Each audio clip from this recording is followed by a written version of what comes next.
Hey,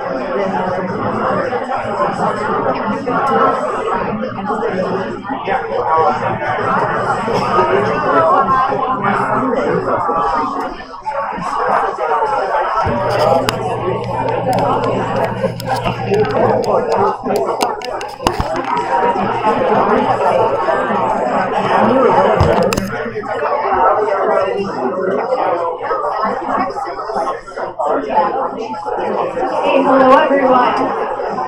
Welcome to Cricket Public Library. Thank you all for squeezing into this meeting room today and joining us for what will be a great event. So my name is Emma DeLuz-Klein, and I'm the Director of Adult and Community Services. Joining me somewhere around here from the library are Barbara Cockrell, Coordinator of Homebound and Outreach Services, and Terrence Cotton, a reference librarian.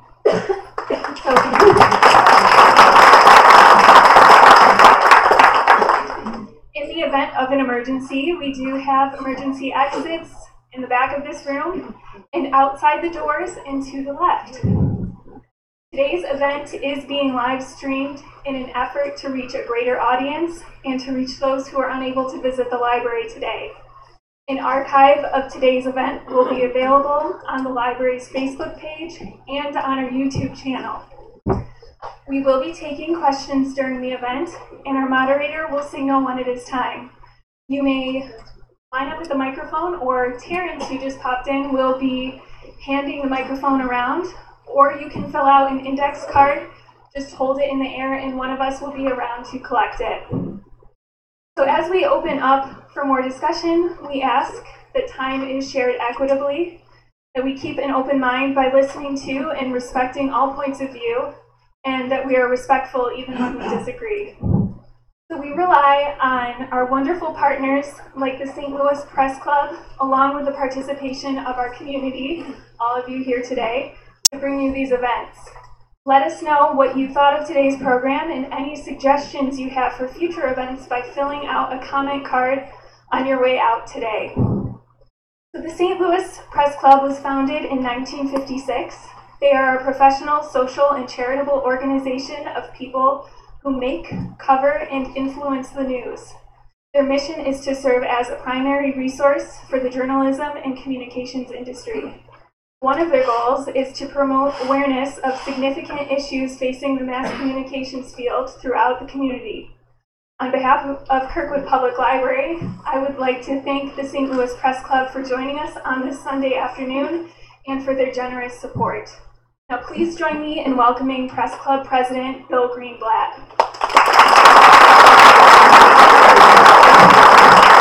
Thank you everyone for coming out today. Everybody here in the back? Okay, one of the things the Press Club does is we were formed, as you know, in the 50s, and we provide scholarships for people that would like to do this as a business for a living. We've donated over $500,000 since we started giving out scholarships, so that's one of our main things that we do. I just want to let you know. We're here today or I'm here today to introduce our moderator for today's event, Fake News, Betsy Bruce. I'm working there.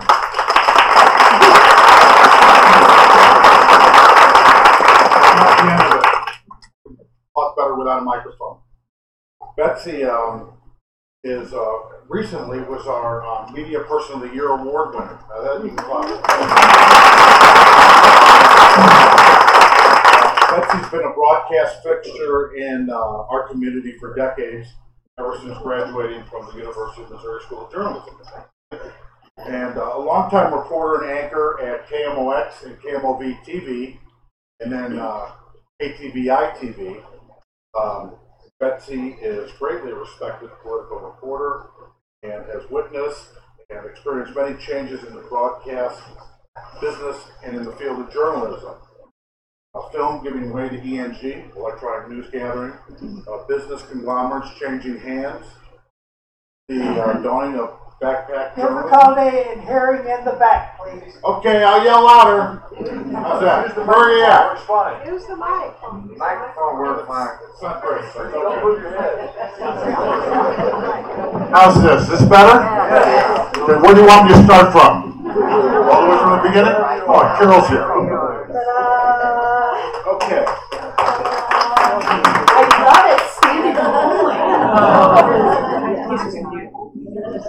Okay, Betsy has covered the important stories of our time.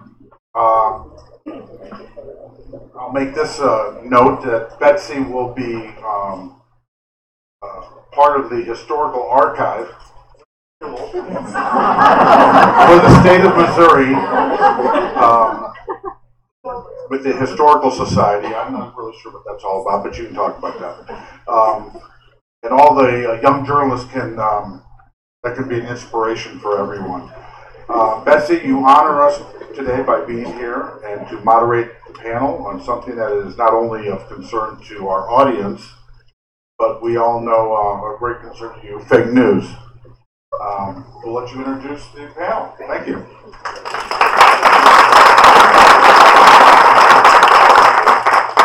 Well, thank you, everyone. So glad to have you here today. And we know this is going to be a lively discussion because of such an enthusiastic crowd here already.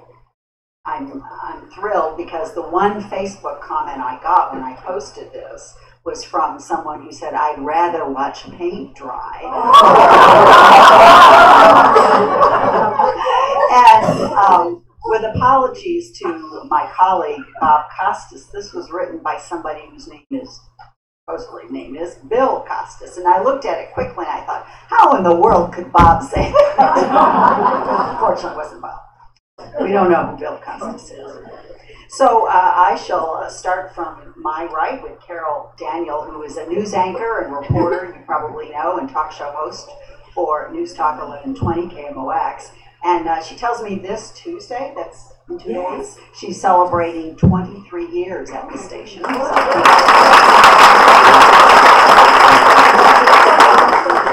And brave husband, she's been married 23 years to Patrick Daniel, and they have 2 sons. So imagine getting married the year she goes on the air. I'm sure there's some stories there too. She's also president of the Greater St. Louis Association of Black Journalists. And next to Carol is Julie Smith, who is a visiting professor at the School of Communications at Webster University and has been teaching media literacy since 1997. And she's the author of Master the Media, How Teaching Media Literacy Can Change Our Plugged-In World. And she's traveled all over the world speaking about this issue and social media and online misinformation. So I'm sure she'll have a great deal to share with us. Don Corrigan is also with Webster University, where he is professor of media law and global and environmental journalism. So welcome to Don. He's been occupied, he says, by environmental writing and, quote, especially concerned about fake news that denies scientific facts and climate change. He also, you probably know, is editor-in-chief and co-publisher of the Webster, Kirkwood, and South County Times. So we use his byline frequently. And then finally, to my right is Alvin Reed, who we share a connection to the University of Kansas, much to Bill's concern. But he went to KU, and my daughter went to KU in journalism. So I have to occasionally root for a KU basketball team. Alvin is a weekly panelist on KETC, PBS's most popular local television station, Donnybrook. I hope you watch that. And Your Turn, which is the second half hour where you can call in and debate them. In addition, he writes for the St. Louis American, the St. Louis Magazine, and its online site, lmag.com. And during his 12-year tenure as city editor for the St. Louis American, it was voted the nation's best African-American newspaper 6 times and was voted best Missouri weekly newspaper twice. And he's also co-author of the book Whitey's Boys, a celebration of the 1982 World Champion St. Louis Cardinals. It's in here. It's up there.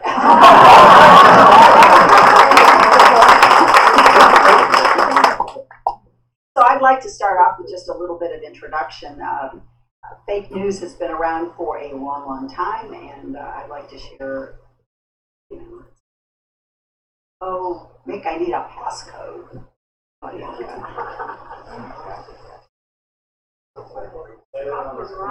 Let's try that. Good idea.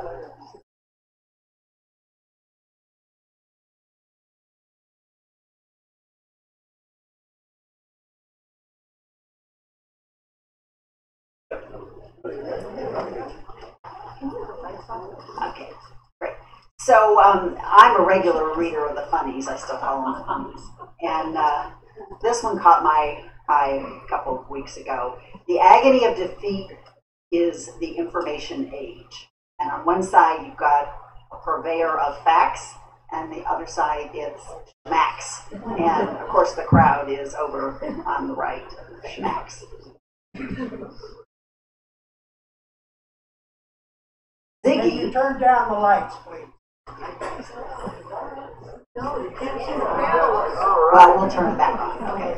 Here's Ziggy, who's checking out an ad on a local bus saying Action 5 News, less fake than most, which you may find you agree with. And one of my favorites is Mike Peters, who you know is from the St. Louis area originally, son of Charlotte. Mother Goose and Grimm, and she's trying to publish something, and the publisher says, nobody's buying fairy tales anymore, Miss Goose. Do you have any fake news? But it is not new.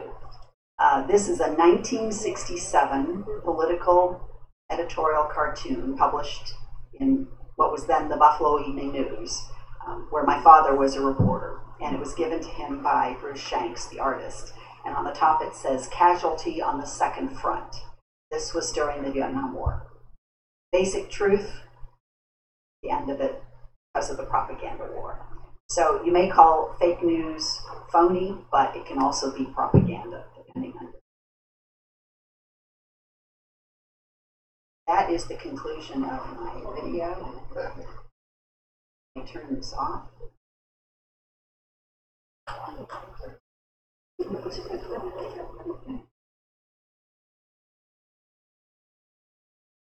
May just leave that up.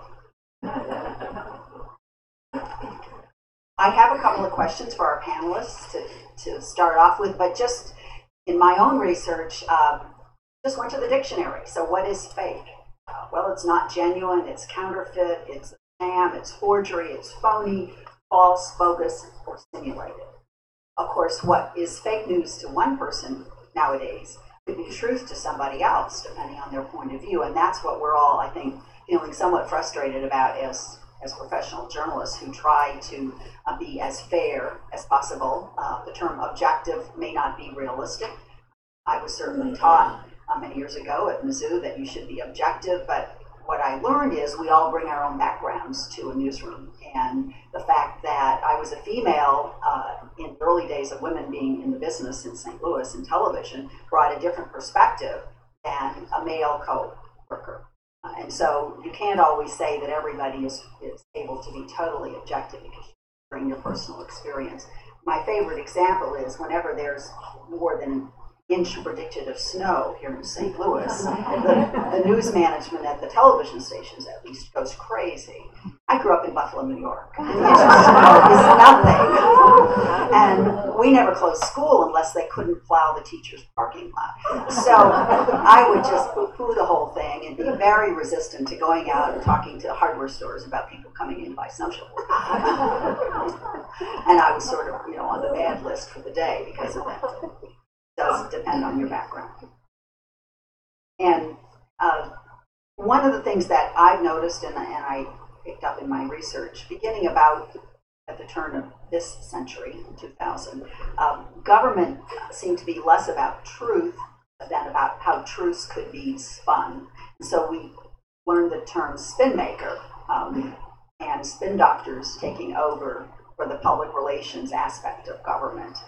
And according to this Newsweek article, the Iraq War was a prime example of that, where facts may have taken a back seat. Sometimes it takes a long time for facts to be actually confirmed, and one story at one time may be revealed decades later to be quite different. The Scooter Libby story comes to mind with the pardon yesterday from President Trump. This man who worked for Dick Cheney was convicted of lying and obstruction of justice, never actually convicted of revealing the CIA operative Valerie Plame to the reporter. Actually, it was Mr. Armbruster who inadvertently mentioned her name, and Mr. Novak, the columnist, picked it up and confirmed it with Karl Rove, and that became the story. But they had a special prosecutor. We went for months and months and months, if not a couple of years, with reporters trying to attack the Bush administration for this revelation when they had the wrong person involved. And Mr. Libby was threatened with going to prison. He actually didn't. He action by President Bush. So I've learned you have to be very cautious. And that's based on my experience. What I'm going to do now is start with our panelists and see if each of you would briefly give us your definition of fake news and how do you detect it. Got any volunteers? Go for it. There's a seat up here for someone. Yeah, we do have a front row seat if anybody wants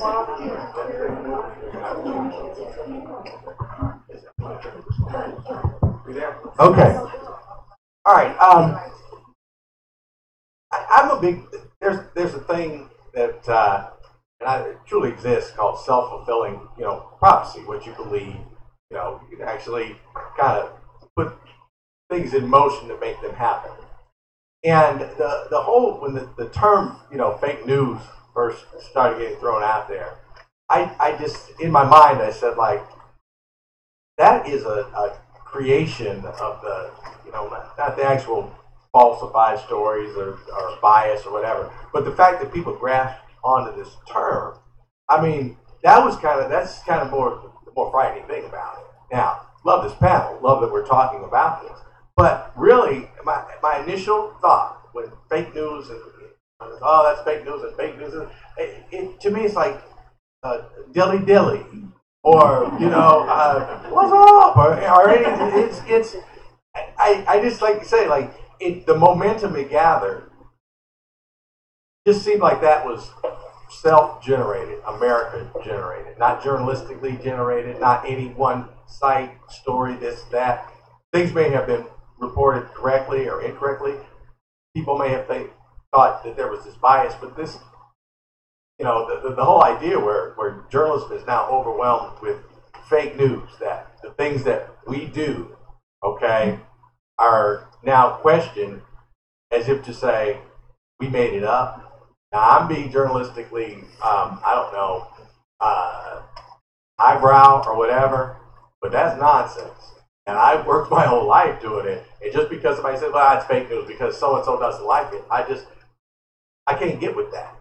And I wish, I really do wish that a lot more of my partners, in this game would just kind of say like, look, if you're going to talk nonsense, don't talk to me at all.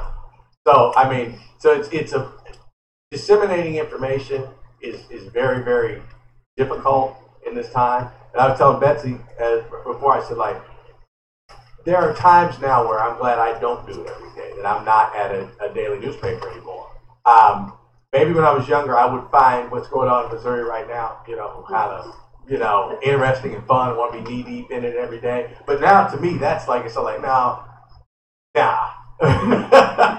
And so that's why I think that, most of us, the overwhelming majority of us who do this, it's just the whole concept that my integrity can be questioned because somebody writes in their tweet or somebody blogs that something I did was fake. That's the most mind-boggling part about it to try to be a little more succinct. Don? Yeah, I kind of agree with Alvin. We're on the same page on this. We're kind of uncomfortable with that term. I first started hearing that term when my students at Webster all were excited about Jon Stewart, Daily Show. They say that's where we're getting our news. That's when I first heard the term fake news. They're getting their news from a fake news site, Jon Stewart. And I said, that's satire. Let's be clear, that is not fake news, that's satire. And now we hear a governor and a president saying, a witch hunt, fake news. Well, check it out. Is what's being said about them fake or not? I mean, that's where you have to do some media literacy skill use in trying to figure out whether what they're saying makes sense or not. But then I think there's actual fake news. And to me, a classic example of that is Pizzagate, where they said Hillary Clinton had a sex ring out of a pizza place in Washington, D.C. On its face, I think you should be able to tell that logically, that's fake news. That's just not true. That's just not true. That's a deceit. So I was just at the American Culture Association, and there were some media literacy professors there, and they say what they're doing now with their students is every day they do a exercise in which they do a satire when they run a piece of news, that's then another piece that's definitely fake news, and then a piece that's true. And then they ask them every day to do kind of a quiz and identify what's what so they understand the difference. I don't like the term fake news, period. I like the term that Joseph Stalin in Russia started, disinformation, disinformation. He came up with this idea that you can change things with, and disinformation is false information spread deliberately to deceive. False information spread deliberately to deceive.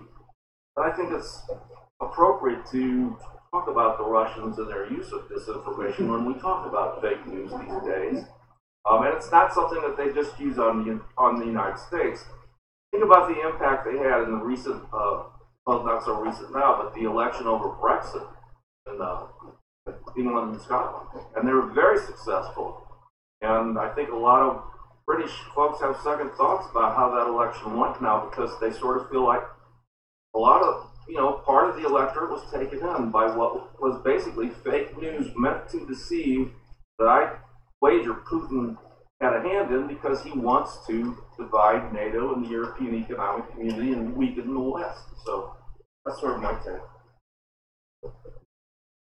Actually, you'll be happy to know that when we talk about fake news in my classes, we don't actually talk much about real journalists.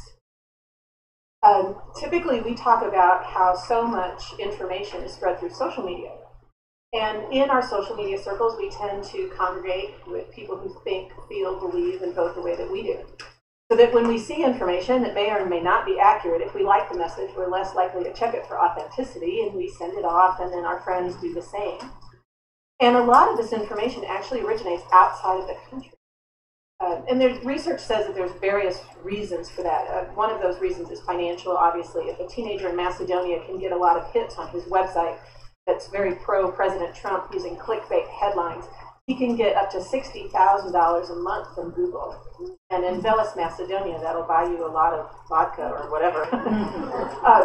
But there's also research that says a lot of times people will generate deliberately, and these aren't heads of state, this is just like Joe Schmo in his mom's basement, right? Just stirring things up.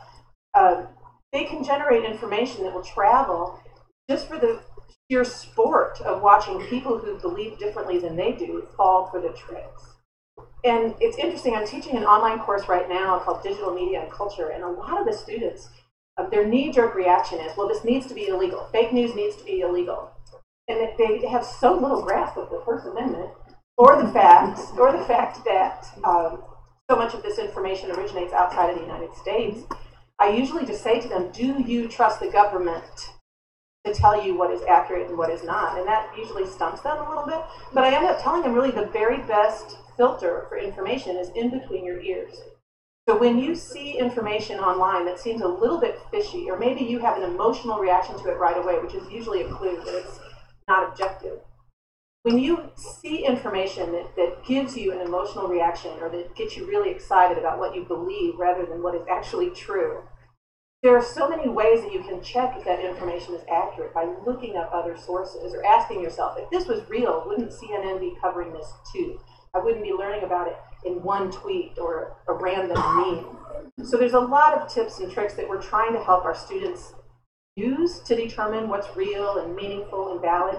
But now information travels at the speed of light. It is very, very difficult to find that nugget of truth in a huge haystack of maps.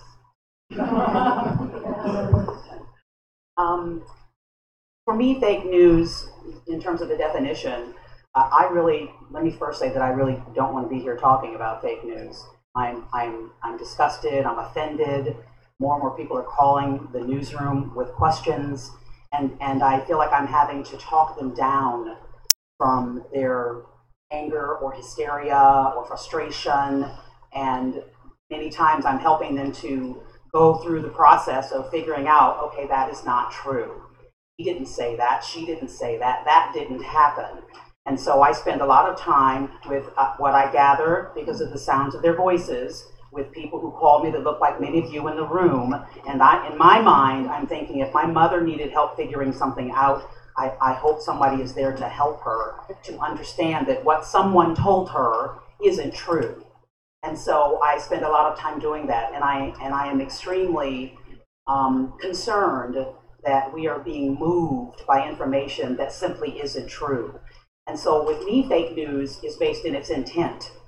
What is the intent of it? It is different for, as a colleague did several years ago on one of the TV stations, report the premature death of someone. It was a police officer. He was not dead yet, and they went on the air and said he was dead. That simply isn't true. It wasn't true. It wasn't true. It just wasn't true. She was trying to be first, and it wasn't true. Now, he did eventually die, but he wasn't dead at that time. It wasn't true. That's not fake news. But that is a problem. That's a real problem. And I hope that they got in trouble. I don't know what kind of trouble you get into. You can be suspended. You know, those things can happen in your individual newsroom. But that's not fake news. That's a real story that was really unfolding, and she thought she got good information, and she didn't. She went on the air with it, and it wasn't true. Sadly, again, he really did pass away about an hour and a half later, but not at that time. And so, how do I detect it? I'll use my husband as an example, because he wasn't on Facebook, but then he's now on Facebook, and my sons and I are kind of like, do you really need to be on Facebook? I don't know if you should be on Facebook. He watches a lot of videos, and there's a lot of conspiracy theory, people creating videos, and I can hear the sound of the voice from a phone. You know, the audio from your phone sounds different than the audio on your television. So I know he's, oh my God, he's watching another video on Facebook. And so I always ask him the same thing you should ask. Well, where is this from? Did you check the website? And be careful checking the website. I check the source. We still get information to us on a fax, which is kind of odd. Most people don't fax anything anymore. So if someone faxes me something, my antennas are up right away. When I get email, I'm checking the site. What is the email site? What do they have an email? Is it real? And I've reported what I think are trolls to Facebook. I have stalked people on Facebook. When people comment on my page on Facebook, I then go and check their page. And if they have what looks like one of those, pictures, creepy picture, and they don't have any other pictures, they don't have any other comments on their Facebook page, looks like it was just created, that person probably is a fake image, is a fake individual, not who they really say they are, and yet they are trying to stir the pot in a discussion. So my other concern with fake news is its effect on us. If you are likely and wonderful to say, check your emotions, because they're targeting you. You are in social media, they're targeting you. They know where you shop, they know what things you normally click on. They know that about you. They know you're tall or white or black, they know that. So when you start getting stuff that feeds your existing bias, if you know you have a bias, that's another thing probably to check. What do you feel about people and the planet and politics and women and marriage and homosexuality and the church and Catholic? What do you feel about those things? You should probably check your attitude about those things, because it's likely, maybe not you, but your kids are being fed information that supports what they may be feeling because they went to those sites. So we are being preyed upon, I feel. We're being preyed upon with misinformation and disinformation. just to knock us off our game. And sadly, in a lot of cases, it has worked. It has made us more frustrated, more angry, more mistrustful. This room is packed because either you're concerned or you believe it. You're mad about it. You want to know more from us of how to combat it. There's a lot of reasons why this room is filled. And I don't know that all of them are positive. But I'm just glad that you're here for it. I'm just glad you're here. Let me say that. Okay, I won't ramble any longer. Thank you. So we had a couple of questions from some of the library patrons who are not able to be here, and I think we really touched on the first one, which was how do we tell if something is true, and there may be some other recommendations here. The other one basically has a statement and then a question. It says, fake news seems to be selfish and biased with the sole purpose of drawing attention to the writer and or the media outlet. I would add to those advertising dollars. Question, is fake news based upon an opinionated outlook rather than based on research and facts with integrity and honorable reporting ethics? Oh, you're doing a lot of research on that. So. Well, really, it all comes down to the money. It really is very commercial for a lot of these sites. So something that's really fun to do in class is we learn how to write clickbait headlines. Because once students learn how to write clickbait headlines, they're less likely to fall for them. So I'll start class by saying, we're going to talk about 10 amazing things about clickbait headlines, and you aren't going to believe number 7. Because that's how it works. The headlines will use a lot of emotion, like, oh my gosh, or breaking. Anytime you see a tweet that says breaking in all capital letters, and it's from an account that does not have a blue verified check mark, it is a scam. There are lessons in how to try to draw traffic to your website, which in turn generates income for the owner of that website. So in many cases, the motivation here is really just commercial, to drive traffic. So you want to be aware of clickbait headlines, emotions, lots of exclamation points. That's always a clue. Reputable news sources don't use 5 exclamation points, typically. They don't, not even one. They typically don't use the word breaking in all capital letters. Also, you tend to kind of get the feel for the formulas that they're using to try to generate that web traffic. And so I don't want to say that all of this misinformation doesn't have malicious intent. Like Carol said, the intent is significant. But in many, many cases, it's commercial. It all comes down to generating traffic, which in turn generates income for the website owner. Julie, let me jump in here and ask you the blue check mark. Yes, the blue Twitter check mark. Who determines that, and where do you find it? I want a blue check mark so bad. Well, I do. What it does, and if you're familiar with Twitter, you know that some Twitter accounts have blue verified check marks and some do not. Twitter hands them out.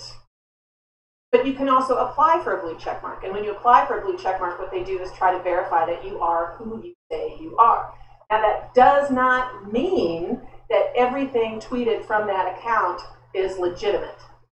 All it means is that Twitter has verified that who says they're running that account actually does run that account. So you can apply for a blue check mark, or Twitter just might give it to you. It means that you're verified. It doesn't mean that you are always correct. John, were you going to jump in? I just comment on what Julie said. I think it's true that some of what goes on social media is about advertising and clickbait and getting as many eyes as you can on things. But I also think there is something that's, to me, somewhat more insidious because it is politically motivated. And I think that we do see interference in our elections and in our politics and trying to make us divided. And I think some of that's worked pretty good. I do think we're having a real, hard time getting our hands about how to address this, and you can see that this week with Zuckerberg before Congress, because nobody trusts the government anymore, and they don't really like the idea of a kind of a new FCC overlooking what goes on the internet. But on the other hand, I think we need to look at the history of the FCC and why it was put in place. And I think we have had government regulatory agencies like the FCC that have performed some good services in helping us, differentiate where is this coming from? Who are the sources on this? What are the motivations for these messages that are coming to us? And I think that it can be nonpartisan, just as you have an FCC that has so many Democrats, so many Republicans, depending on what administration is in charge. The government is us. I mean, we have to realize at some point that government is us. It's there to protect us. And I don't think Zuckerberg should just get away with saying, I apologize, I'm sorry this happened. We'll try to make sure it never happens again. I think that there should at least be a debate on whether there should be some, regulation of the web because of what we've just gone through in the last 10 years. I want to add to try to answer the woman's question in that I wonder if we need to be very specific about fake news and what we understand the president is doing and his frustration with coverage of him by certain media outlets. That the danger that I see is that we are putting in true fake news from Russian trolls, from those out to make apparently lots of money. I had no idea. I mean, I had an idea, but not that idea. We need to make a distinction in our minds between your news coverage from local news, from the Post, and national news coverage, whether it be Fox or NBC or CNN. We have to make a distinction between whether you like what you're seeing, whether you like the angles they are taking, whether you like the presentation, whether you like the writing, between that, whether you perceive a bias between Fox News and CNN. They both have angles, right? Between that, make a distinction between that and what Russian trolls have done. But make a distinction between that and what the teenager in Macedonia is doing, making $60,000 a month. There is a clear difference.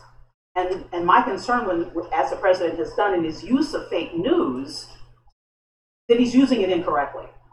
He's simply using it incorrectly. If there is a bias against him, and you may agree or disagree, there's a bias against him. There's another way to address that and to describe that. But to use fake news has done a disservice to viewers and readers and confused a great many people, I think. Lastly, I'll be real quick. Some of the first people to really deal with like messaging and what would become, social media were people that worked in journalism within the office. And, what was it, first called inter-office mail or whatever, where you could send messages back and forth without actually talking to each other and whatnot. And when we first got it, I'll never forget, there were services like, this ain't gonna be nothing but trouble. I knew it. It was just like, this is, and I had worked at this first newspaper I had. It was when I was at the Lansing State Journal. I was business agent, and I had to send to somebody who said something to me, like in a meeting. And the second I did it, I said, I should have just let that go. I should have let it go. All right, now I'm not gonna lie to you. Hey, how many people work at the paper? I went to the IT office. I said, hey, don't tell me you can't do it because I know you can't. I had no idea if they could do this or not. I said, don't tell me you can't do it. I sent something to Bill Rutherford. I don't want to do it. He said, well, if he hadn't opened the chat, I could take it. I said, cool. Right. Now, I think I watched Mission Impossible and stuff when I was a kid. But from there, I always, I said, man, people are going to do things, say things, and they're going to regret it. Well, no one seems to regret it anymore. And that's where we're at. Every day, somebody falls for I got a long-lost cousin in Nigeria trying to put $1 million in my bank account. All I have to do is give him my bank account. Every day somebody falls for that. When that first started popping up on the internet, laughed out loud. Said, what fool would do this? And like you said, back then, probably 1,000 a day. And so this has always been out there, but now it's being fueled. And I think a lot of it is political, it's financial. Some of it is just to stir it and be fury. And one of the other things I said early on, I said, you do realize comment section or what that is, I said, listen, the wildest thing said about black people are probably said by a black person, and the wildest thing about white people are probably said by a white person. They're just out there trying to stir it up. Anonymity is a great thing, but when it comes to this mess, it is dangerous. And I just, if I were king, no newspaper would have a comment section at the end of the story. But I'm not. Hey, Betsy, can I add something? Maybe king is not the right term in this day and age. I do a lot of workshops for parent groups when we talk about media literacy and social media and things. And usually a parent always says to me, Julie, where should I get my news? And I tell them, I don't think it matters where you get your news as long as you understand where it is coming from. You want to ask yourself, who's the communicator with the message? You know, when I pick up a National Review, I know it's a conservative Catholic magazine. If I pick up a New Republic, I know it's a liberal magazine. I know the difference between the Washington Post and the Washington Times. Once you understand the point of view and how important it is for many news sources to affirm what you believe, to tell you what you want to hear rather than what you need to hear, it kind of changes the communication experience, and I think it makes us much smarter news consumers. And you certainly see that in how people are covering many, many stories. There's one I'll just throw in here, and then we'll go to the audience for some questions. But this had to do with who is likely to run to succeed Paul Ryan for the Republican nomination. And a long list of national media who are categorized as liberals spoke only about a man identified as Paul Nehlen, a white nationalist or white supremacist. Whereas in the Wall Street Journal, they don't even mention him, and they identify several people in Republican politics who are holding elective office currently who are likely to be considered as candidates for that congressional seat. So on the one hand, you know, legitimate networks like CNN and newspapers like the Washington Post are focusing on the scandalous one that puts the Republicans in a bad light, and the Wall Street Journal, which tends to be a little more conservative. It's not always in line with the current administration. But they're talking about the Wisconsin State Assembly Speaker and a member of the University of Wisconsin Board of Regents and a state senator from the county where the congressional district. No mention of the white supremacy. So even in your, what you would consider legitimate news sources, you have to be careful and you have to try to get a mix of information. I mean, I woke the day when the Globe Democrat went out of business because we lost 2 competing local papers. And sadly, that's a frustration that all journalists are dealing with, as a lot of these advertising dollars are taken from us by Google and Facebook, Craigslist. The classifieds are gone, and they were the moneymaker for the newspaper business for a long, long time. Television, local television stations are beginning to enter that same kind of a time frame, from my understanding, from boss Spencer Koch, in that cable has taken a lot of the ads. So, you know, you've got to pay your people. You know, you have to have the resources to do the research. And all of this social media stuff, for me, became really frustrating because I was working under increasingly hectic deadlines, practically radio in my mind, on the hour kinds of stories. And I didn't have time to check all this stuff out. I didn't even have time to read it, let alone, you know, to go on Twitter and find out, okay, well, the mayor's doing this, and do I need to check, you know, spend 10 minutes checking Twitter? It's crazy to be sure that you know, are researching what's going on out there. Right. First question from the audience. If you want to do a microphone, right there in the middle of the room. We have somebody who's going to help us. Thank you. Got this gentleman over here against the wall. How much do you lay at the feet of the overturn of the Fairness Doctrine in, I think, 1985 by Reagan, which news had to be unbiased up to that point? Well, in political stories, yeah. Right, interviews. Yeah. Well, Rush Limbaugh was really happy with that overturn. He made a fortune because of that. We talked about the fairness doctrine in one of my classes, and the students want it to come back. They think that it's a lovely idea, but like many things, I think it's a great idea on paper. Very difficult to implement if you're covering political stories. And What is this? oh, the fairness doctrine was, when did it start? Like in the 30s, maybe? It was a part, I can't remember what law it was a part of. It was overturned in 1986. It mandated that broadcast stations that had a license offered equal time to political issues, which sounds ideal. It was pretty idealistic. I mean, but it sounds like a great idea. But in practice, I think it'd be very difficult to enforce. One of my students said, well, sure, it's a great idea, but how would you measure the skits done on Saturday Night Live? For every anti-Republican skit, would there have to be an anti-Democratic skit? And I think that on paper, it's a great idea. I don't know how we could implement that again. I'm not sure if the fairness doctrine has, or the lack of the fairness doctrine has added to our polarization as much as cable news has. But Fox wasn't around until after fairness doctrine got. Right, but Fox was also smart enough to cater to 50% of the American audience and make a ton of money. So, no, tough one.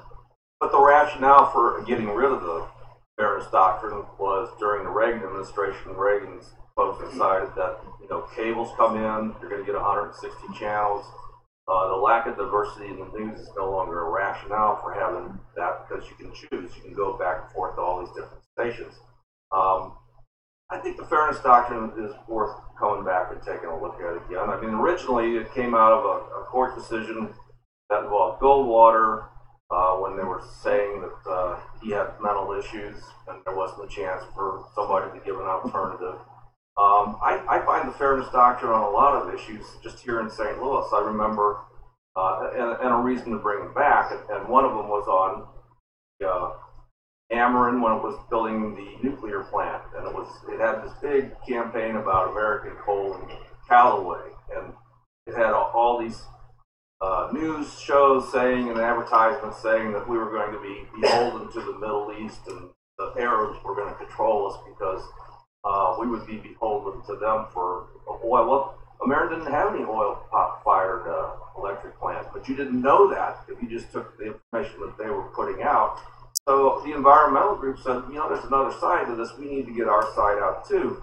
And just the fact that you have a fairness doctrine there as a hammer makes some of these broadcast stations think twice. Didn't they get some free time, the environmental groups, as I recall? Yeah.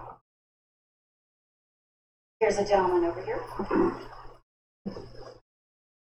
I find the concept of fake news a little confusing because, in my view, it comes in two different elements. One is this dissemination of false news on an intentional basis, but we're also faced with accurate news being broadcast, and politicians and others who don't like it say it's fake news. So how do we deal with the latter concept? That's kind of the point I was making originally. You just have to say, wait a minute. This story is not detrimental to you. That doesn't make it fake. There's factual information there, okay? And there's nothing you can do about it. I've got one I can, like, throw back at you. Don had mentioned his environmental writing. And just raise your hand if you think that this gentleman who runs the EPA from Oklahoma, all right, raise your hand, all right, if you truly believe that he doesn't believe in climate change. Do you think he truly believes that? Raise your hand. No. Do you think that he truly believes there is no climate change, like he basically said? You think he believes it? How many of you truly believe that? Okay. And you could be right. I could be wrong. But I don't think he believes that. Okay? I don't think most people in government who say that believe that. But they cannot march out there and say, this gets in the way of making money. We're about making money, doing business. And by the way, by the time it actually really comes to some fruition and it really harms the earth, I'll be dead 5 times over. Now, they can't come on TV and say that. So they will gussy up a study and come and tell you why there is none with like this kind of like, went to college, have environmental degrees, know the facts. So that's one where you have to like kind of disseminate for yourself. Say like, I don't even believe that. Okay, I don't believe that you say what you believe in. And so that's I think they're just being fake. And is that disseminating fake news? Yeah, sure it is. Because I don't believe that nonsense. I truly believe it. I would use my 18-year-old as an example that whenever he would get in trouble for something, he would bring up his brother. PJ did this, and to deflect. And I would say to him, we are talking about you right now and your behavior. But you didn't say that to him. You didn't. Okay. And it was all a deflection. And so all I can say to you is whenever you hear someone say something, you know, again, I'm saying he's using it incorrectly. There's a bias. There's always been a bias. Left, right, center, up, down, short, tall, blonde, blue-eyed, whatever. There's always been some kind of a bias. He's using it incorrectly. So whenever you hear him use it, I would wonder, what's he deflecting? Think about my son. He's deflecting. He is deflecting. And you have to then think, what was the story? What was the source? Why is he upset about it? Who reported that? And do some digging yourself. We're asking a lot of you. We're asking a lot of you. But whenever you hear him say you are fake news, first of all, it's offensive. It's insulting to me. I cringe when I hear that.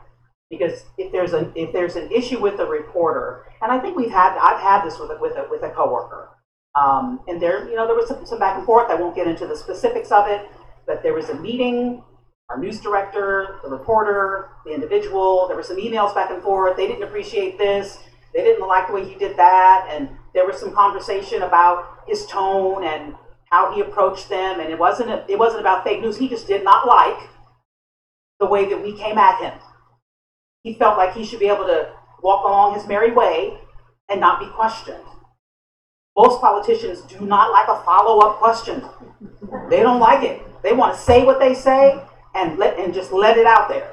They do not want us to ask, but last week you said kind of the very opposite. So can you clarify for us? They don't like that. So do I become fake news because I'm pressing you? I'm pressing you on the issue.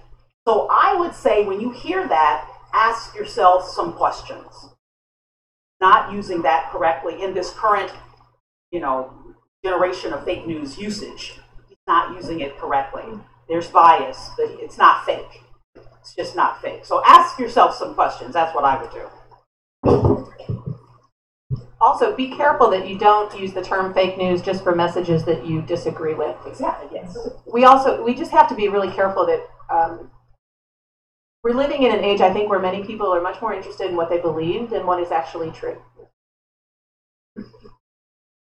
I have to say that I really admire what Julie's doing with media literacy, and I'm a believer in media literacy. I do think that we need to teach young people how to look at messages, where they come from. But I also think that media literacy isn't necessarily the panacea. I mean, I think this woman who wrote the book recently about tribalism, we're all in our tribe. And I don't think it matters. I think some people know these messages aren't true. I think there's a certain amount of populism where they just want to throw it in your face and say, I believe this, whether the facts are show otherwise or not, because this is my side and I'm sticking with it. Lady over here in pink. I can.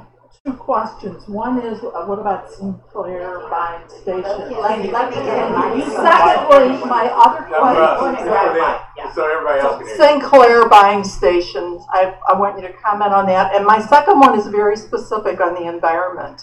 I heard recently on Facebook that the government has forbidden the use of the term scientifically based or science-based.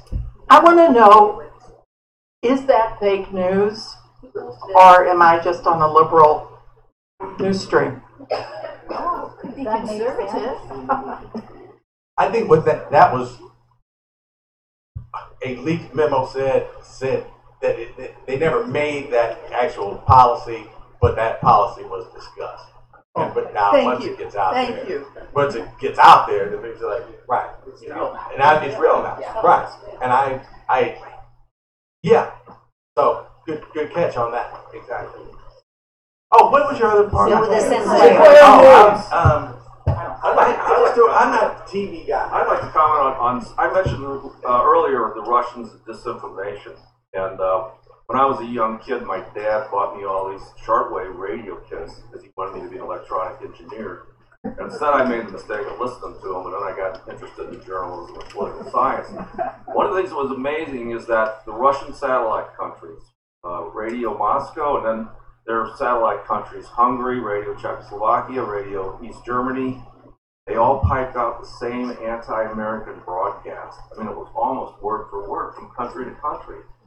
And this recent thing that happened with Sinclair reminded me exactly of that.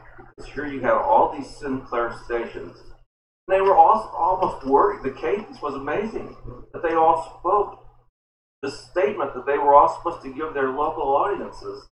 It reminded me of going back to the old Soviet Empire and everybody having their, content from on high that they were supposed to tell their audience. I think it's scary, and I think it's another example of how we need some of these regulations back when it comes to communication. As a veteran of a station that is being sold to Sinclair, I will speak out and say I'm really petrified about how that's going to influence our local journalists and what their rights will be. I'm a member of SAG-AFTRA as a union, and our union national is working on it.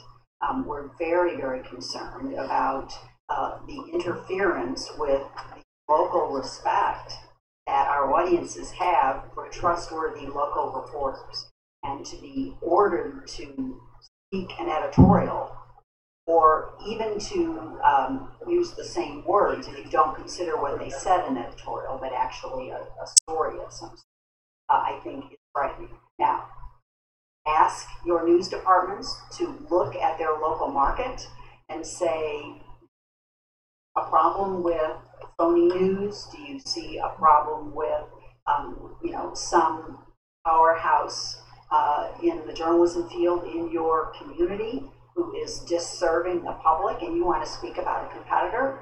I don't have a problem with that. But if you're going to insist that something like that be said, it must be done by a manager, and it must be labeled an editorial. And Alan Cohen did editorials on Channel 4 for years, and several other general managers did. And that was a CBS home station, and it was clearly labeled editorial.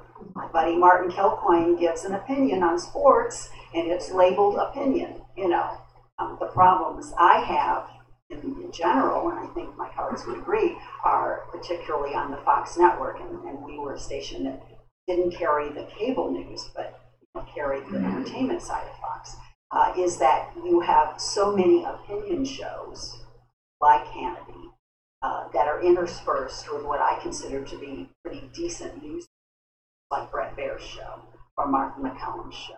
And so, they may have panel discussions that are heavy on the conservative side with the guests, but in general, the news reports are basic news. And so it becomes challenging for the viewer who pops in and out to recognize that they're in the middle of an opinion show versus a newscast. All shows up on the same channel. I just want to be clear that in my 30 plus years, I have never been asked by management to read any kind of message that was company-wide. Now, I've been with KMOX for 23 years. We are now owned by Intercom. So in all those years with CBS, that never happened. I could not fathom that kind of thing happening.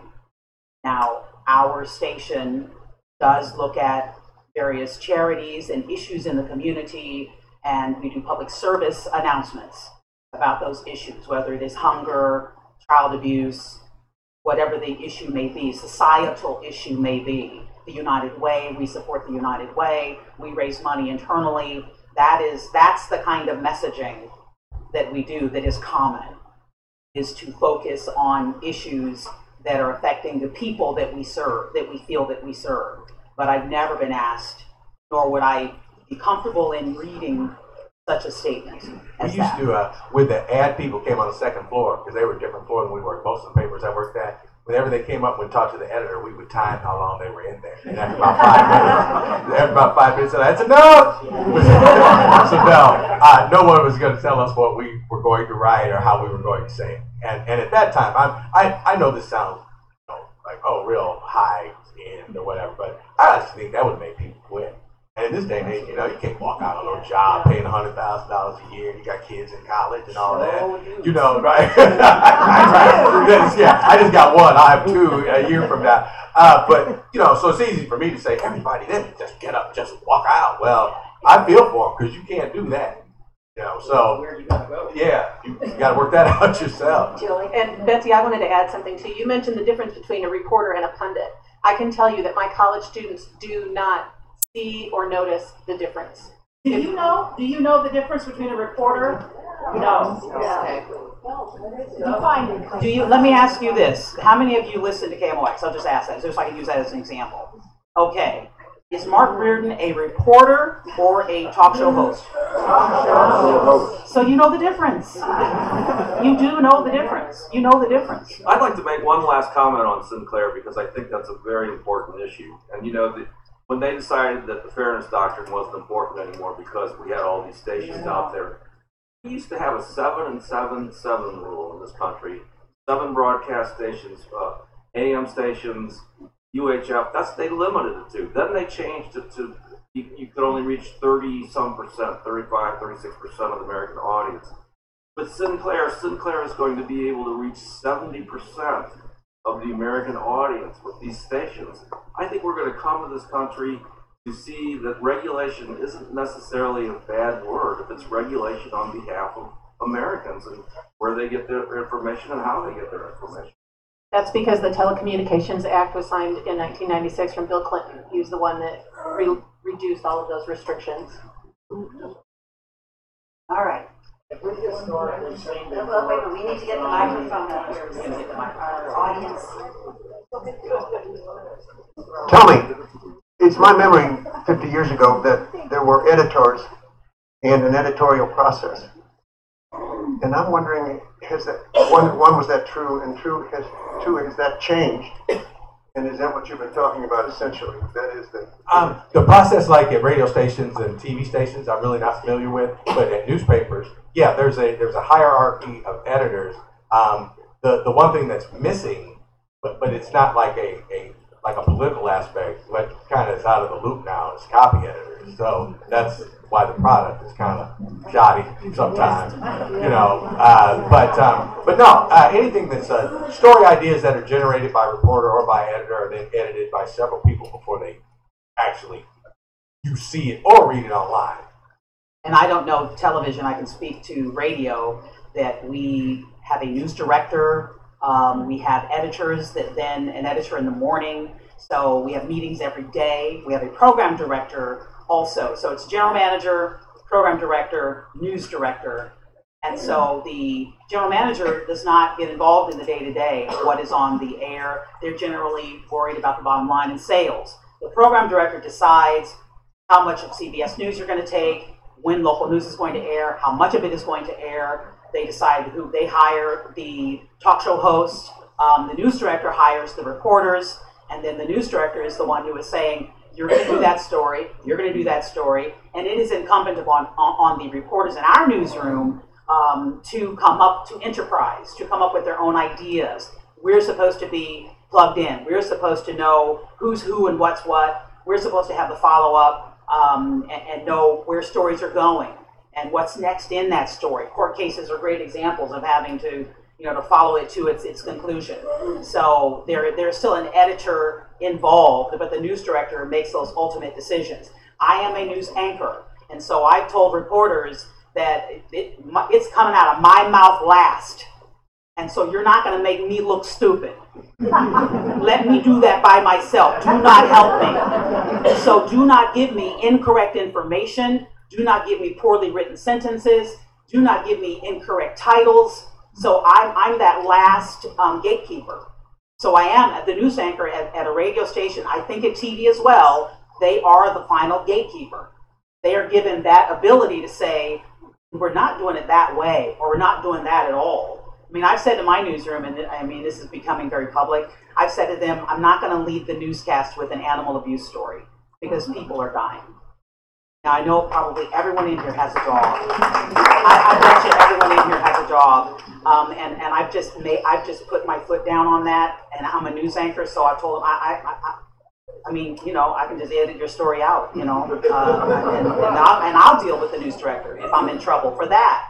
But so those are editorial decisions, that the focus of our news matters. And I know people, because we know from the hits on our website, people read a lot about, you know, people love their pets. We know that. But I'm trying to move the needle on what I believe we should, priorities, what really matters. So there is still an editorial process to answer your question. The one danger that happens is so much is live, particularly in television. I mean, I remember when we wouldn't cover a hostage situation live, but now we do. And so, you know, you don't have the time to verify everything. You don't have the time to double check. I mean, lots of times you wind up at a crime scene and you're literally there 3 or 4 minutes before they want you to go live on the air. And about all you can do is describe what you see. And so the opportunity for error is there. And then if you're getting into, you know, like a political story, the opportunity for inserting some kind of an opinion that you really shouldn't offer at that stage, you not have the background to offer, is difficult. And I know there's often pressure on political reporters to give us a summary, tell us where this is going next, you know, what's your opinion on it? And it's something I fought a lot in my career, and I maybe wasn't as interesting to people as other reporters might be, who took a certain point of view. But I also didn't lose my job because I know some people. All right. Yes, I'll come to this lady with waving your hand. Can we get a microphone here, and then we'll do a couple of these from you. Here comes the mic. Here comes the mic. 3 things that you mentioned, I have short comments on. One, there was a reporter on Channel 5, probably quite new, was covering one of the babies that was beaten, and she said that the police were not yet handling this, checking this out as a homicide. She said that twice, and the baby hadn't died yet. So that really offended me. I thought that was horrible.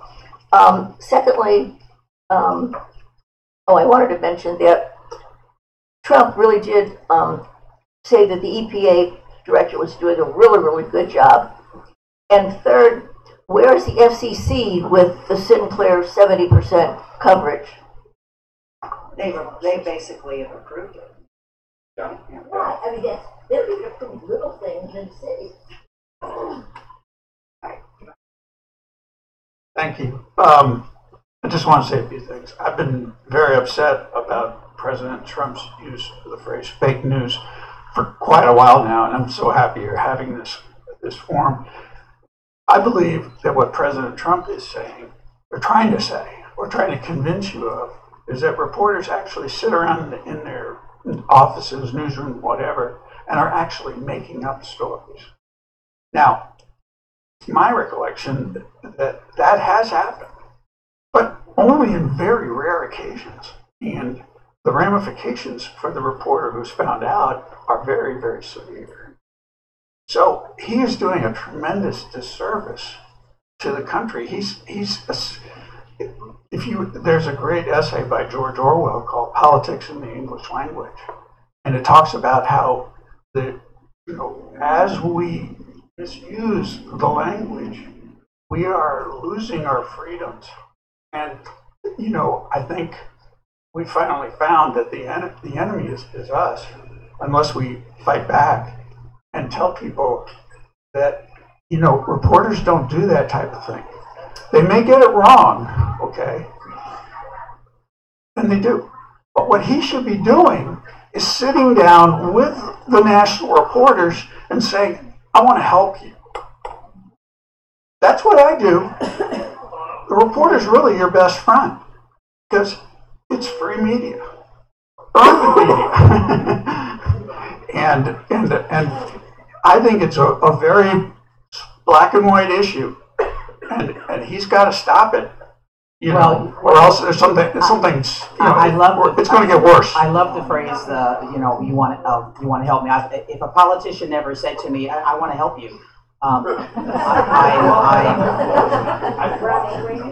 well, I don't know how I would respond to that, but I understand what you're saying. I'm being a little facetious here. That I don't. The politician's job is not to help me, and my job is not to help him. But his job is to help the constituents he serves.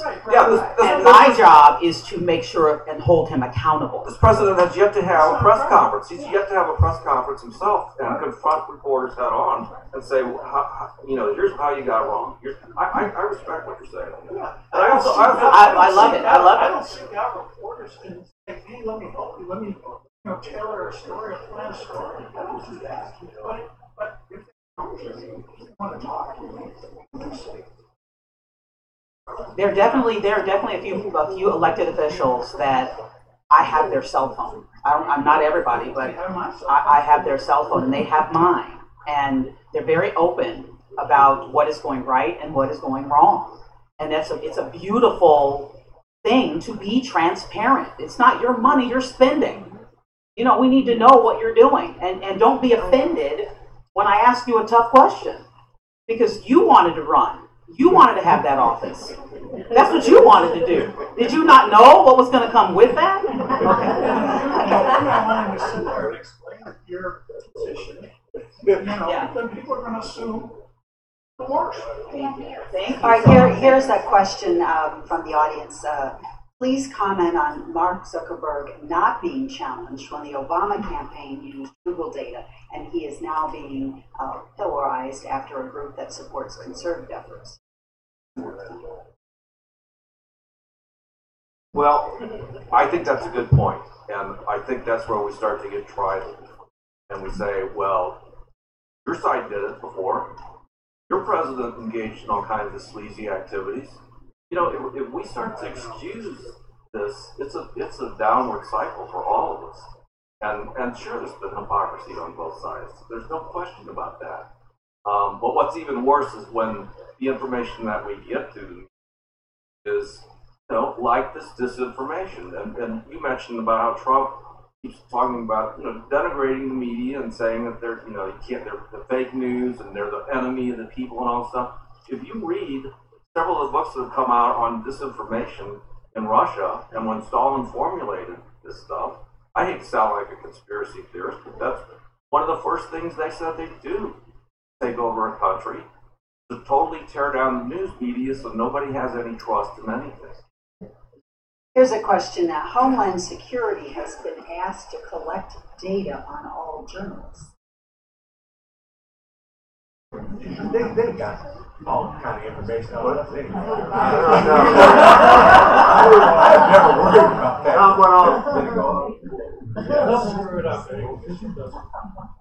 Every time I covered a president, they had my social security number, my birthday, my legal name, you know, maybe even where I was born. And that was And that was the first time. They're all on. They're all on. All right. Wait, that was the first time also when I covered president back in 1988, where you have to give up all this information and. Turn it on, flip it. All right. They're cutting our mics. All right.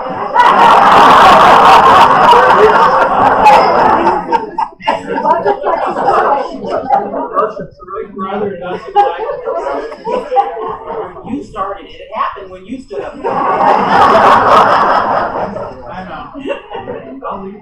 Stand up and talk, Alvin. I have such a good seat now. I was watching it on my phone. So anyway, I don't think any business is technically more apt to be investigated than another business. I honestly, I think the president or anybody else, if they wanted any information from any journalist anywhere, they'd probably just tell them anyway. It's like Carol said, she said it best just now. We didn't choose to run for office. And we didn't choose to be involved in all this. We chose to do the job that we do. Yeah, and somebody needs to do it. And I've never taken for granted, what I did was kind of important. And something good comes from everything. I got reminded that, hey, dude, you really did help society, And I'm glad I did. I'm glad I still am involved in it. Because right now, like you say, all this, and people are frightened and afraid and all that. It's like,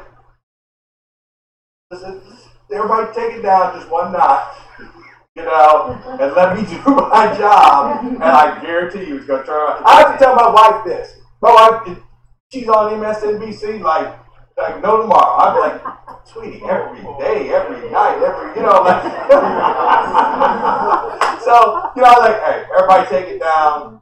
I think people who are way better than I am in this profession are doing their jobs right now, and ultimately, good guys going to win. I'll just leave it. I don't know if that's true or not. In answer to that question, I do not know if Homeland Security is collecting our information or not, but I've been arrested before, so they probably have. Speeding tickets. It was Speeding tickets. Sure, sure. But really, are we saying that people who disagree with us are bad guys? You said the good guys are going to win. That mean anyone that disagrees with us is a bad guy? I'm speaking of people. I'm speaking of journalists as good guys. And I think what they're saying is, do reporters worry that the government's collecting a dossier on us, like the Steele dossier on what we do? And I can remember when George W. Bush came to Kirkwood, and the security and the Secret Service, they wanted to check us out big. And we had to file stuff and let them know who we were and all this stuff. And they let me through anyway. And I stopped at the door and I said, did you guys check out what I did in college? So I'm not too paranoid about that, but there have been situations where, reporters have been followed and stalked and information gathered about them because they've been considered adversaries. So it's not unheard of, and it's not a totally facetious question. I would say that the good guy is the truth. Right. So if you disagree with the truth, I do have a problem with you. And the two reporters who actually worked for newspapers that did not endorse then presidential candidate Obama were not invited onto his campaign plane. So you have to be very careful about being too adversarial, because then you are denied access. One was The newspapers. Okay. Well, and President Trump has excluded people, and they can grant you an exclusive interview. Notice Governor Brighton's only had 3 interviews with media people. One with Mark, one with Vic Faust on Channel 2. He went to middle school with, and that's made public and known. And Associated Press. Associated Press, yeah. So, that can hurt you in some respects. But that's business, and they only have so much time, and recognize that. No, I don't. I don't recognize that at all. I've got plenty of time to talk to reporters. How do you discern from valid video content on the news? My understanding, it's easier than ever to fake a video or end the video before the end has been reached. And very good question. I understand that a young lady from Parkland, the survivor of that school shooting in Florida, was photographed holding a shooting target paper, and somebody's basement. Somebody's basement with their Mac computer. They photoshopped and changed it to her ripping up the U.S. Constitution, and that was reported on Good Morning. So it is very easy. I would say that we generate our own video. Video that we do use is usually not news oriented. It might be some fun, a 2-year-old eating ice cream for the first time, or something of that nature that has gone viral. But we generate our own video and our own interviews of individuals. So the greatest thing about the internet Anybody can put anything on there. The worst thing about the internet, anybody can put anything on there, right? And certainly newscasts will shorten videos because they have a time limit. So there may be something there that you would like to see. Now that most stations have their own sites, they will often show the whole interview and take the time to watch everything, or watch the video unfold in some of these, terribly sad shooting circumstances. Often police citizens. There's also a really, really interesting TED Talk called How to Verify Online Video, where a man that runs a company called Storyful describes how his company verifies online videos before major news corporations actually run them. And it's fascinating. It's a TED Talk, How to Verify Online Video. His name is Markham Nolan. He demonstrates the tools that they use to verify online videos.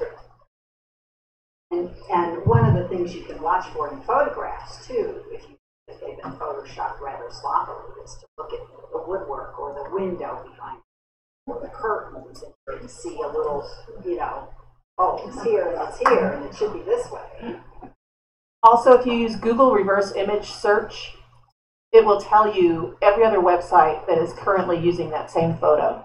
So it's a way to determine if a photo is, like a tweet went viral when, during Hurricane Harvey, someone posted a photo of President Obama serving a meal saying, President Trump would never do this, look at President Obama serving meals in Houston during the hurricane. Well, they had used a photo that was 5 years old, it was from Thanksgiving, and they were all wearing long sleeve sweaters, and my students were like, why is he wearing a sweater? It's Houston and I'm in August. And then you use Google reverse image search and you discover that it's an old photo that's just being repurposed for a tweet. So if you use, I really strongly encourage you all to learn how to use Google reverse image search. If you just Google how to do that, it'll show you. People can't run on water, by the way. That's a popular one. That's people can understand. They can walk on water, run across the pond. Yeah. Can you comment on Governor Greiten's contribution that this is all fake news? Contention. I'm sorry, contention that this is all fake news. I mean, talking about this situation. Well, all right. Here's what things. Whether you want to doubt it, truth, whatever. Somebody goes down there and swears before a court, or swears before, it's deposed, or before a congressional hearing. That's not fake. They said all that. I mean, that's all that's been reported. This is what some people said, and this is how it went down, and this is why we believe it. That's not fake. There's nothing fake about that. I mean, that's like you saying, oh, it's fake news, and I did 10 years off of it? Yeah. It wasn't fake then. I'm not saying they'll get 10 years or anything like for this, but I'm just saying what he's contending is the legal process is fake. The fact that somebody went and swore before a congressional committee and has been deposed by a court of law who said these things are fake. That's not fake. That's as true as any testimony given in any courtroom or before any congressional committee, anytime, anywhere in American history. That's not fake. Does he mean she's lying? Well, then he needs to say she's lying. And that's what I'm saying about President Trump. He needs to say something else other than fake news. Yeah, right. And the governor is deflecting. Yes. Deflecting.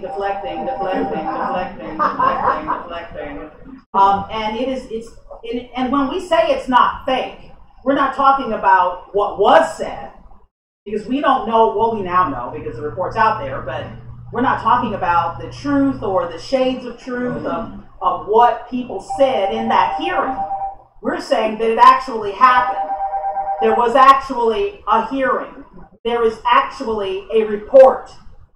The House committee, the Special Investigative Committee, actually went to the Jefferson City Police Department and put black plastic bags over the windows and would not allow reporters in. All of that actually happened. There was an actual affair. Now, the particulars of the slap, the blindfold, the picture, he says that's not true. But the rest of this is not fake. These things actually happen. And again, I feel like there's a disservice being done to his constituents to lay this at the feet of fake news. It's not fake. You may disagree that an affair should take down a governor. You may disagree with that, and a lot of people do. It's just sex. It happened before he was governor. His wife forgave him. God forgave him. You may disagree that an affair should take down a governor's aspirations of being the president. But that has nothing to do with fake or real. This is really happening. This is really happening. I want to tell him that sometime. I really do. I just like, hey, you don't know me, and but I do want to tell you, like, this is really happening. This is really happening. As a citizen of the state of Missouri, I need you to believe it. I'm not saying I'm not even really mad at you. I just want you to understand. This is kind of serious. And you know what? Let me say this. I'll get into my faith for a second. My husband and I facilitated couples classes in our church for 10 years. I hope his marriage survives. His marriage can survive. He's got 2 little boys. Are they both boys, right? Both boys. I hope his marriage survives. I really, really do. I hope she can find it in her heart to forgive him. I hope he's a better man. I hope he has dealt with everything that led him to that affair. I hope he has. And that's personal, and that's my faith. But politically, stop taking us down this path. You're taking us all down this path by the use of fake news. You need to stop it. You're the governor. You are the governor. The use of the term witch hunt, you're the governor. It's beneath you, and it's hurting the state of Missouri. We already look like idiots. All right, folks, it's almost 3:30. We've had a great discussion. Let me throw out one more question, and then I guess if panelists want to hang around for a few minutes, other questions. How is fake news different from biased news or slanted? Ooh, I love this. Okay. I need a mic that works. You know I can speak up. St. Louis County Police Chief told me that they feel that they missed it when Ferguson was happening because they were not checking Twitter. And they believe that some of what happened, I won't use the word much, but some of what happened in terms of the protests and then the riots that were somewhat within those protests and the fires and the looting, some of that was generated by some of the fake stuff that was spreading, the mistruths that were spreading on Twitter, and they were not checking Twitter. They were not in tune to social media and what was being said, so they could in no way get in front of it. They couldn't go to the public and say, this is true, that is not true. So that was a problem that they have since recognized, that they need to be in front of the truth. They need to be with the truth. And when they see falsehoods, they've got to deal with them because we know what happens. People are whipped into a frenzy. And maybe some people even voted for President Trump based on some of the things that were put in front of us all from Russian trolls who were making money, who were trying to knock democracy off its pedestal. And we, in our hearts, we read those things and was it true? Did you believe it? Did you not? Did you send it to 20 friends? They sent it to 20 friends and now it's in Utah and everybody believes it and it's not true. And so for me, I'm a woman. The reason that I don't want to lead my news with an animal cruelty story is because I'm biased. I'm biased. I've given birth. I have children. I'm biased to children. So that's why I'm choosing to do more stories about children than about dogs. That's a bias. That's an honest to goodness bias. My sons are black. My husband's black. I've got a bias. I've got a bias about black men. For them. I'm honest about that. I am absolutely honest about that. And I have to check myself. I'm not angry with anybody. I'm just for them. So I want to do full stories about what is happening in certain communities. I want to know the why.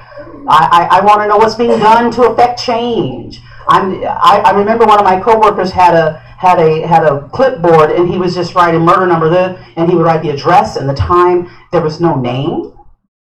And I read that, and I said, well, what are we going to do with this? We don't even know who do you want to know who died? You just have the addresses and the murder number 1, murder number 17, murder number 100, murder number, and he just kind of gave me this, look. We're just keeping track, and I was kind of offended by that because these are pretty much all black people, right? So to me, that's not a bias that says I'm not going to hire you or let you marry my daughter or I don't want to live next door to you. It's not that kind of a bias, but it's an insensitivity to the tragedy that people are facing because you put no name, no face, no age, no relationship to people who are dying, and that's a bias. It creates a bias. So I am not even in any way, I'm worried about fake news to the extent that it is hurting you. But it doesn't affect my news I do every day because I know what I do and how I do it. And I know who I am in it. So I'm not worried about it to that extent. It's not affecting what I do in my job, but I'm worried about you.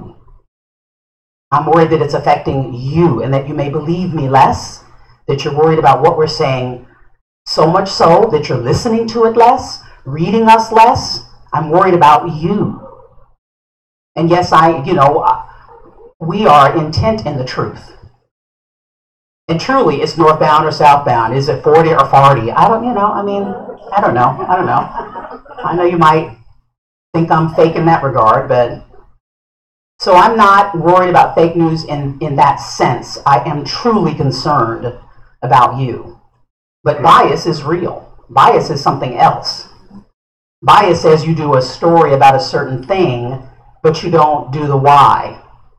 You'll portray a community in this way, but you never go deeper than that. So you're all led to believe that it's the Wild Wild West. You know nothing about longtime families that live in East St. Louis, streets of beautiful homes, because we never show you. Because you never see it. You know nothing about domestic violence in St. Charles, because all we tell you is that St. Charles is the fastest growing community in the state of Missouri. You know nothing about the violence that's unfolding. And I'm not saying that it is, but there is an issue. There is an issue. We are not talking about domestic violence. It's happening all over. You think Chesterfield is, and it is a wonderful place. But it's our job to tell you what's behind the curtain. And if we don't tell you what's behind the curtain, you can develop a bias. You can think it's fantastic over there when it's really not, because we're not telling you. Meanwhile, the politicians are robbing you blind because we're not telling you. We're just telling you that it's fantastic and they've got, $200 million worth of new development coming in. So we can give you that wrong picture of your own community unless we dig deeper and go beyond our own bias and your bias. Thank you.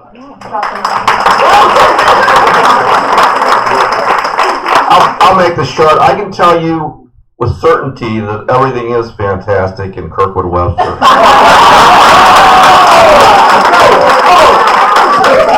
No need to go behind the curtain. The other thing I like to say, though, on the issue of bias, I think we're, and yes, the Kirkwood Webster Times is biased when it's in Kirkwood. But I can tell you that I think all of us are sophisticated enough to know that there's bias. But the important thing is to know that there's bias. When I watch the news every night, I don't stick with CNN and I don't stick with MSNBC. I go to Fox. I look at those other things. The only thing that drives me crazy is they put the ads on at the same time on all three stations. And that's why we need this. for coming.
I remember. You were really in demand today. I was. Yeah. Good job.